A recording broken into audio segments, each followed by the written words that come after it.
economic event. Radio Algeria International, our voice in the world.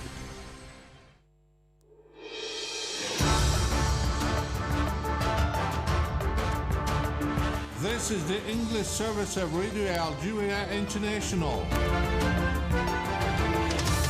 It's time for the news. Prime Minister Ayman bin Abdurrahman has officially opened at the Palais des Expositions in Algiers the 22nd edition of the International Tourism and Travel Exhibition. Foreign Affairs Minister Ahmed Attaf has underlined the President of the Republic's commitment to mobilizing the Algerian diplomacy in the defense of Africa's interest.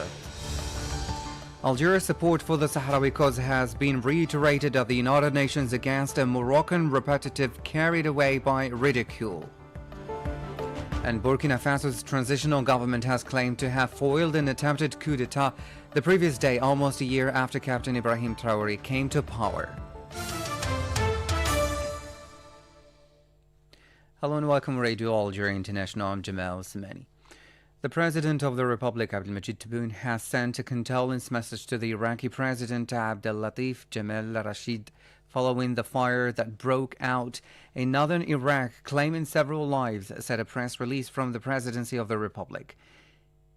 Your Excellency, Mr. Abdelatif Jamal Rashid, President of the Republic of Iraq, brotherly country, following the first that broke out in northern Iraq, claiming several victims, we offer you, the families of the victims and the brotherly Iraqi people, on behalf of the Algerian people and government, on behalf of the Algerian people and government, and on my own behalf, our sincere condolences and deepest sympathy, while praying Almighty Allah to grant the victims of this painful accident His holy mercy, to lend patience and comfort to the families and speedy recovery to the injured. Read the condolence message. The President of the Republic, Supreme Commander of the Armed Forces and Minister of National Defense has received in Algiers the Italian Defense Minister Guido Crosetto, according to a press release issued by the Presidency of the Republic.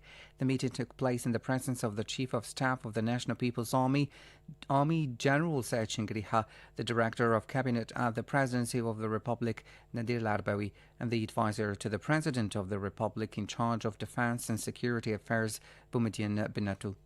Following his meeting with the President of the Republic, the Italian Defense Minister underlined in a statement to the press the imperative of further developing cooperation with Algeria in several areas. The details with Said Bouazi.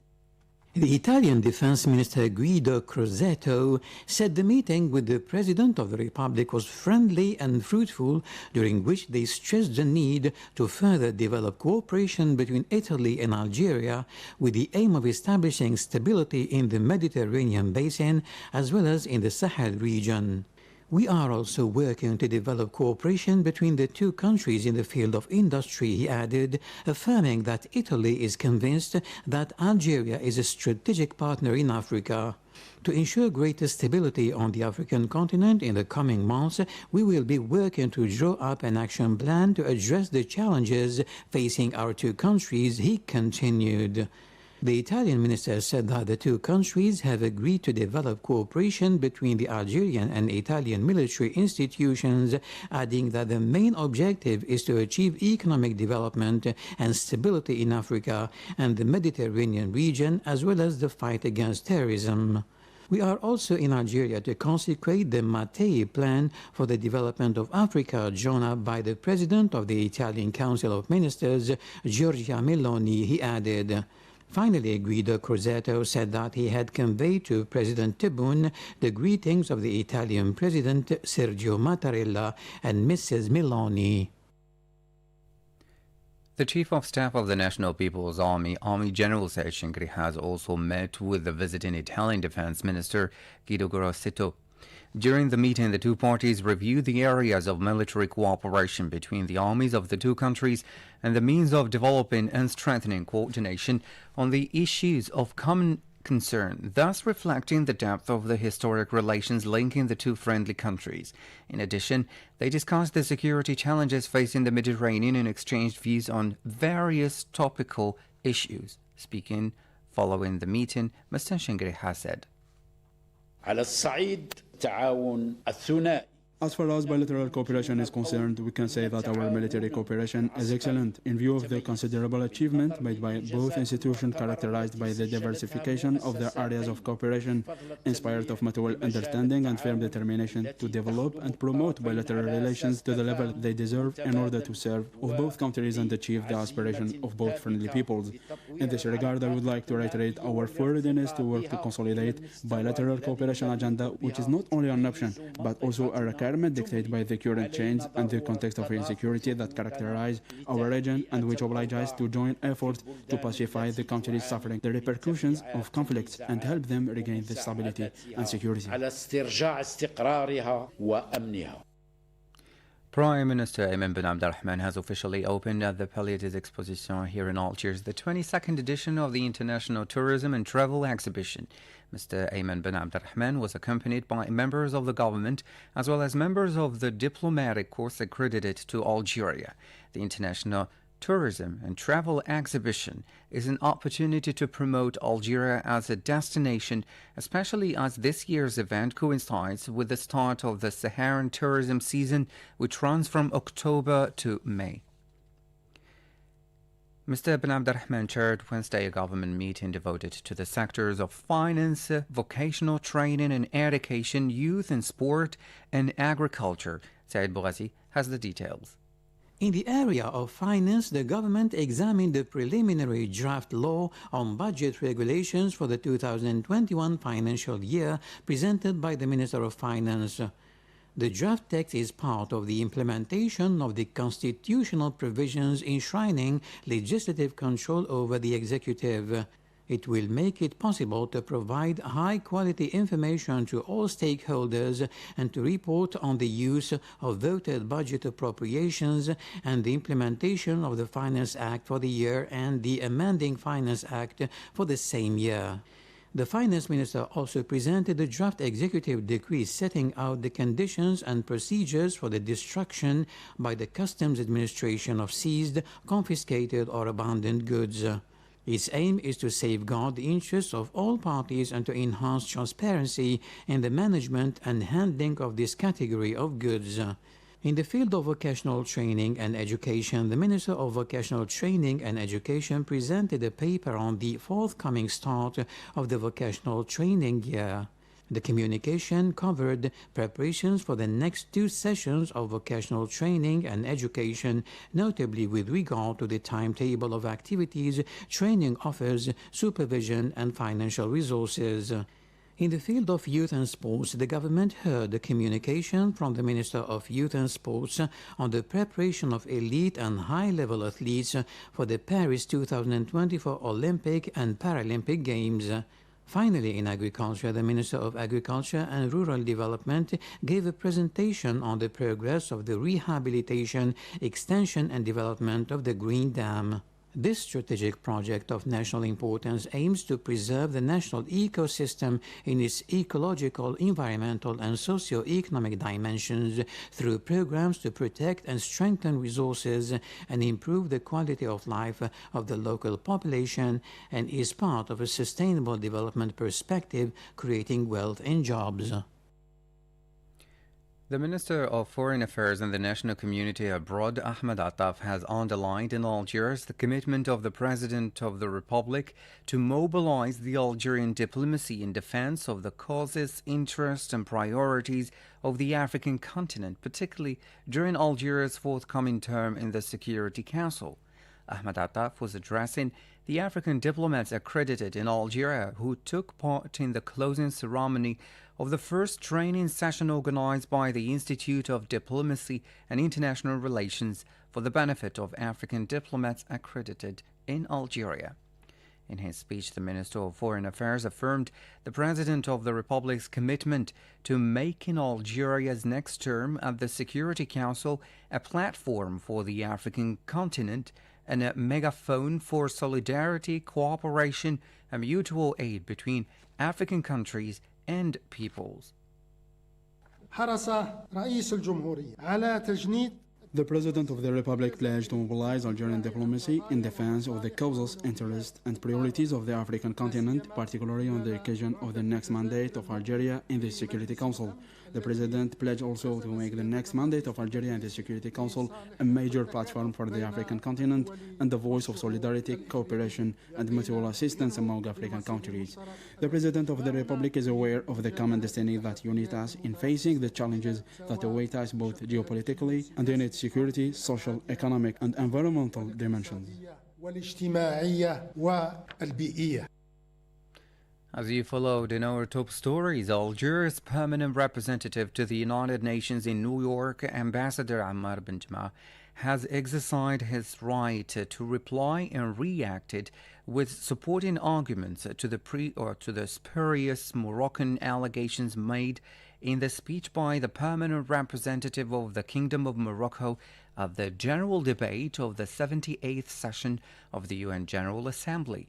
Ammar Benjama recalled the legal basis of the question of Western Sahara as a territory under occupation whose people are prevented from exercising their legitimate and inalienable right to self-determination.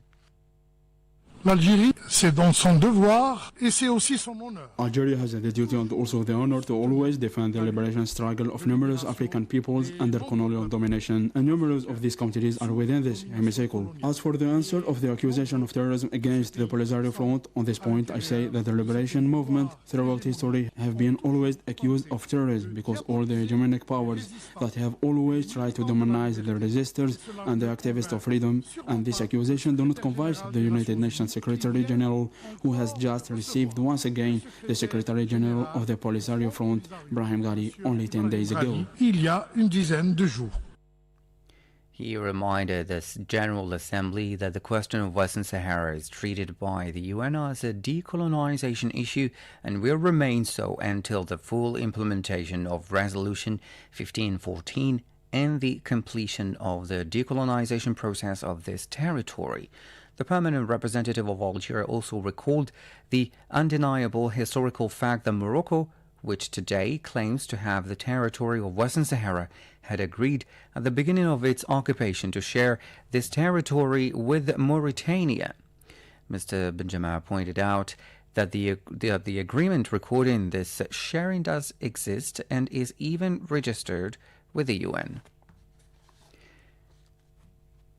14 hours, 43 minutes, Algiers time. You're listening to Radio Algeria International. The Speaker of the National People's Assembly, Brahim Boughali, in his capacity as current President of the Union of Councils of Member States of the Organization of Islamic Cooperation, has presided over a video conference to study ways of preventing practices prejudicial to the values of tolerance and moderation, including the burning of the Holy Quran, as well as the consequences of climate change and the strengthening of Islamic solidarity to deal with them, says an APN press release.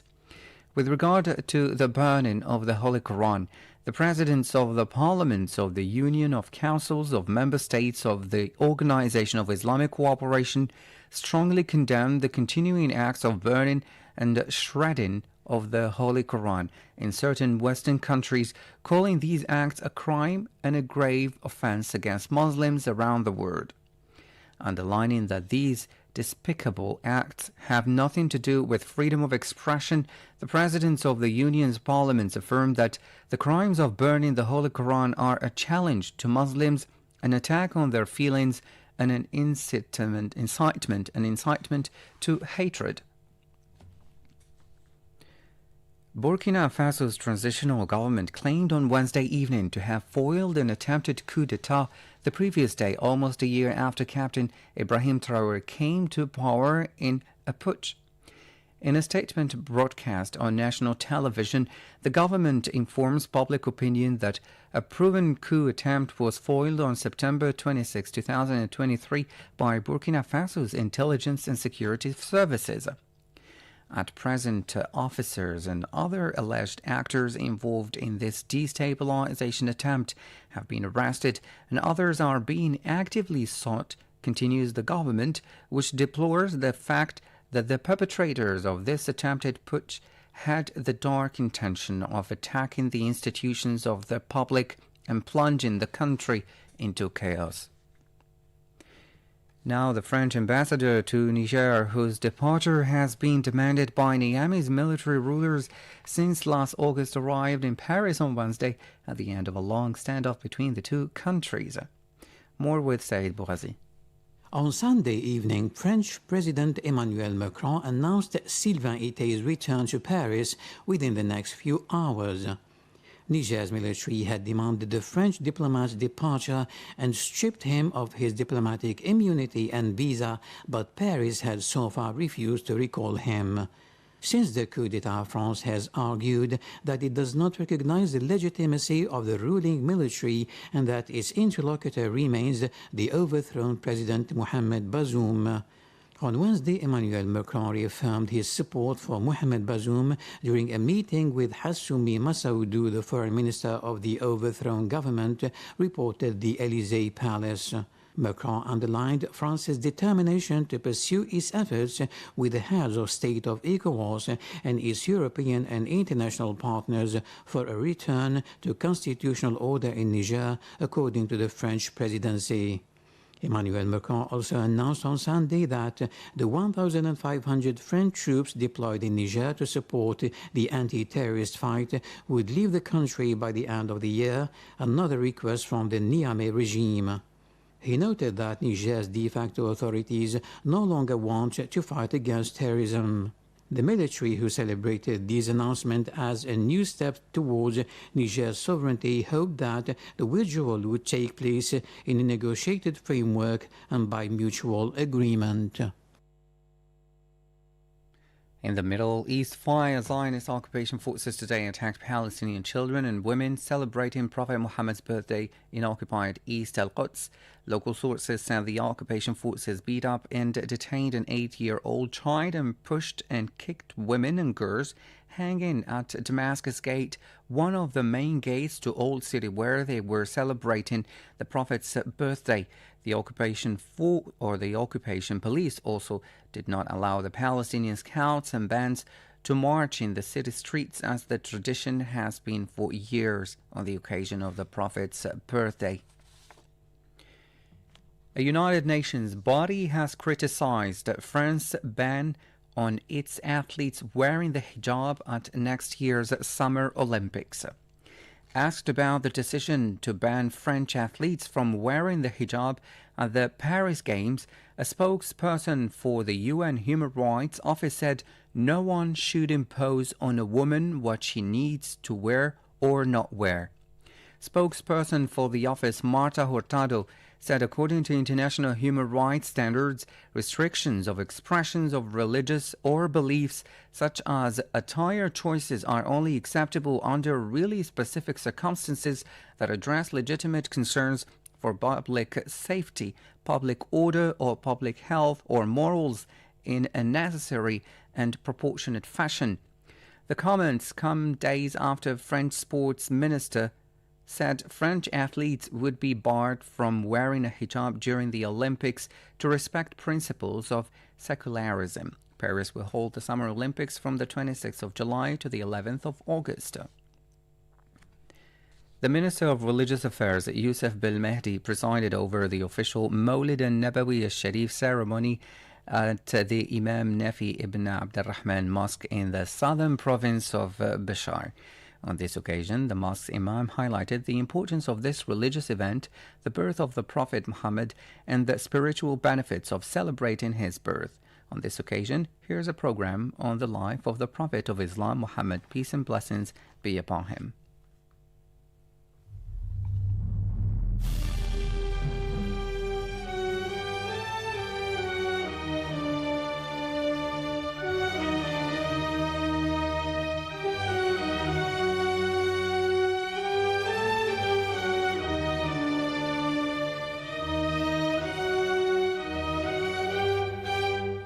Prophet Muhammad, God's peace and blessings be upon him, was born in the year 570 in the city of Mecca, in the Arabian Peninsula, part of modern Saudi Arabia. As his father had died shortly after marriage, his grandfather Abdul Muttalib became his guardian. Abdul Muttalib was the respected head of the clan of Hashim and the tribe of Quraysh, to which his clan belonged.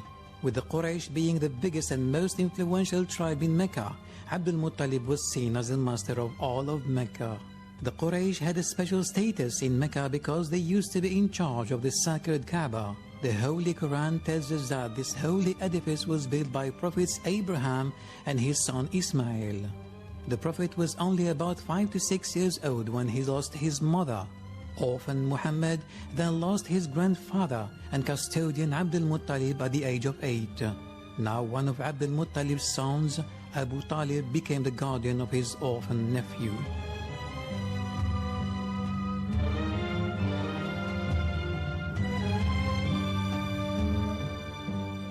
When Prophet Muhammad, God's peace and blessings be upon him, was 25 years old, he was hired by a woman called Khadija to take her merchandise to Syria. Khadija, a widow 15 years Prophet Muhammad's senior, later proposed marriage to him, which he agreed to. They lived together for almost a quarter of a century, until the death of Khadija about 8 to 9 years after the revelation of the Holy Quran. It is interesting to know that Prophet Muhammad, peace and blessings be upon him, did not get married to any other woman during Khadija's life, despite the fact that polygamy was common practice in that society. Prophet Muhammad, peace and blessings be upon him, was deeply interested in matters beyond this mundane life. He used to frequent a cave that became known as Hira, on the mountain of Nur, or light, for contemplation. The cave itself, which survived the times, gives a very vivid image of Prophet Muhammad's spiritual inclinations. Resting on the top of one of the mountains north of Mecca, the cave is completely isolated from the rest of the world.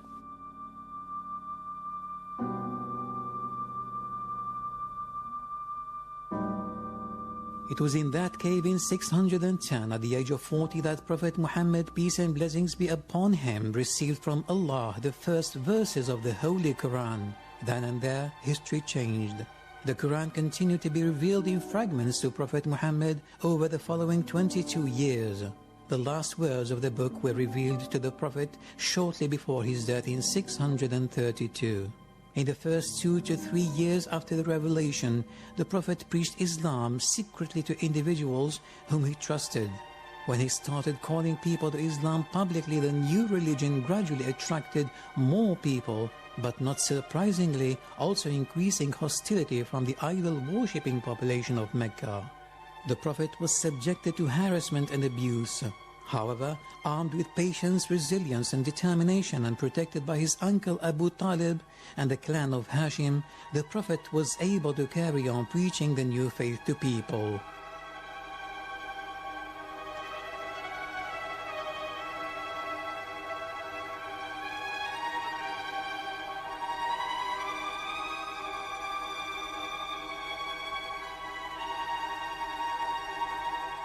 Converts to Islam, some of whom were slaves, had to suffer all kinds of persecution, including brutal torture and murder, at the hands of the enemies of the new religion in Mecca.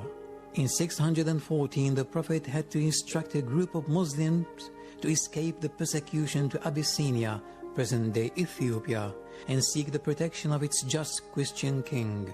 The Quraysh then sent a delegation to the king carrying precious gifts to secure the extradition of the Muslim refugees. The king, however, rejected the bribe and let the Muslims stay in Abyssinia. 1 year later, the Quraysh imposed economic and social sanctions on the Prophet, his followers and his clan. As a result, the Muslims withdrew to a mountain in Mecca. The sanctions lasted about 3 years before collapsing in 618 to 619 without achieving their goals. Soon afterwards, the Prophet lost his wife Khadija. Matters got worse quickly with the death of his uncle and protector. Prophet Muhammad started to suffer more from the disbelievers' relentless attempts to uproot Islam and destroy its followers. During the pilgrimage season in 622, Prophet Muhammad, peace and blessings be upon him, met in Mecca with a number of chiefs from the city of Yathrib, where he had previously sent some Muslims to settle in. Having converted Islam, the chiefs made a secret pledge to protect the Prophet should the Quraysh try to kill him.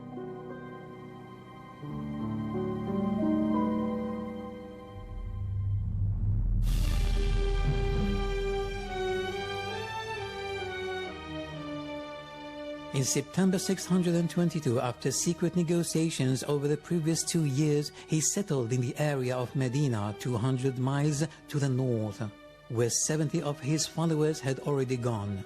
This emigration is the Hijrah on which the Islamic era is based.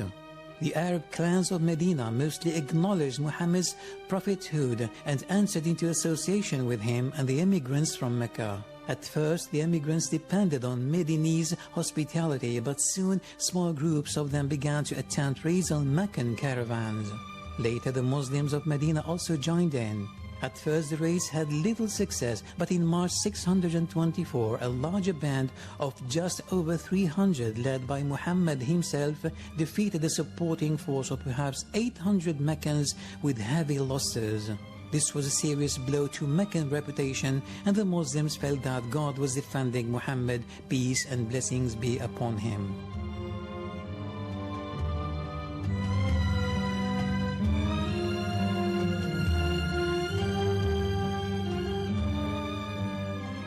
To teach Muhammad a lesson, the Meccans in March 625 invaded the Medinese area with about 3,000 men.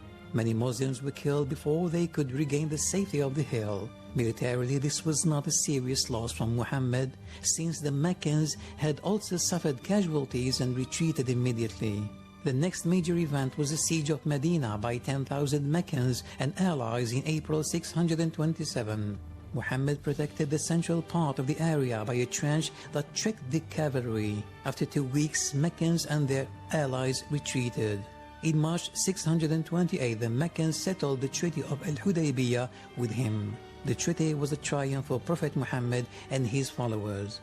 In the following months, many nomadic tribesmen and a few leading Meccans joined Prophet Muhammad and became Muslims.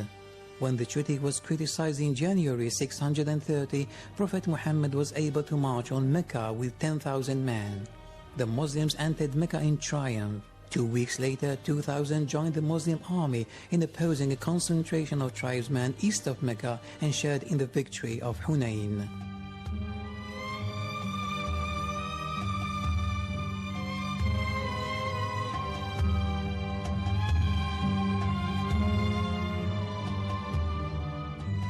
By 630, the religion of Islam had become firmly rooted. Beyond Medina, a system of alliances was gradually built up with the nomadic Arab tribes. As Muslims grew stronger, they came to insist that those wanting an association should become Muslims. When Prophet Muhammad died on June 8, 632, Muslims were in effective control of a large part of Arabia. God's peace and blessings be upon him.